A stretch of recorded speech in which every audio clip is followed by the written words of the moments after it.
Hello, William Lyon Mackenzie. When I was accepting the offer to come here and speak to you today, I started thinking about the talk that I would have liked to hear when I was in your position. And in my head, putting it together, it started something like, back in my day, or when I was your age. Because that's how a lot of these advice-based talks started for me, be they from parents, teachers, or otherwise. Back in my day, this, or when I was your age, that. But I don't want to begin like that, because that implies that there's this great distance between what I'm experiencing right now, what I experienced when I was your age, and what you're going through as people growing into your career. Now see, if we took it back a few years to our parents' day, or even our parents' day, things might have been actually a little bit different, because there was a lot more certainty when it came to career and what your career looked like. There was certainty when it came to your career trajectory, and a lot of that certainty, at least for some, was based in academia. You go to school, you get good grades, you get a diploma, then you go to university, you get a degree, maybe you do a postgrad, and then eventually you move into industry, no matter what that industry happens to be. And then you work through that industry for the next 20, 30, 40, 50 years until eventually you retire happily and comfortably. Or at least that would be the plan.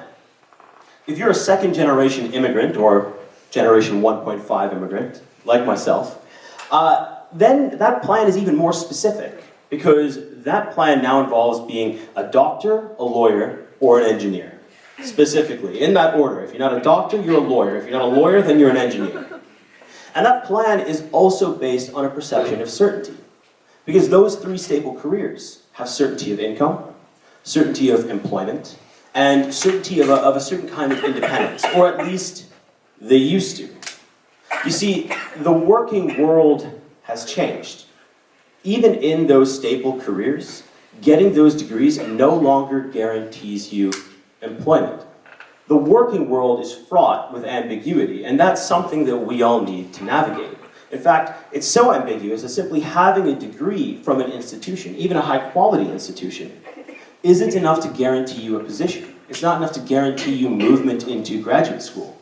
Now, people are looking at everything that you do beyond school, beyond your mandatory volunteer hours, and they're taking that into account when they decide whether you're the right fit for their program or for their organization. But at the same time, this shift towards ambiguity has opened up a lot of new opportunities, because now we have access to careers that back in my day, back when I was moving into university, I wouldn't even have thought possible.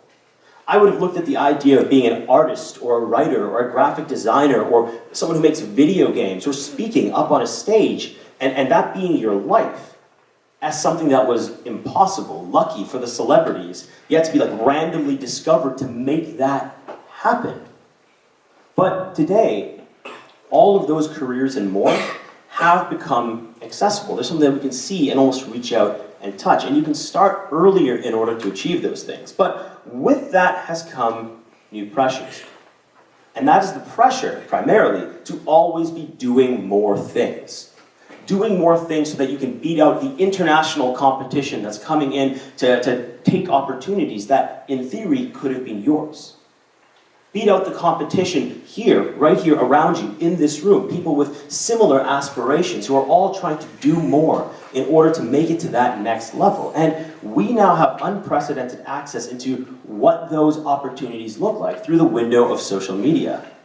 And if social media, the highlight reel that everybody puts out there, is to be believed, then we're almost always 3, 4, 5, 10, 12, 15, 100 steps behind all of our followers, the people we're following, everyone around us, everybody who's on their quote-unquote hustle. Because that is the nature of things now. You're always moving, you have to always be moving forward, doing something more, because like a shark, if you don't keep moving, then you die.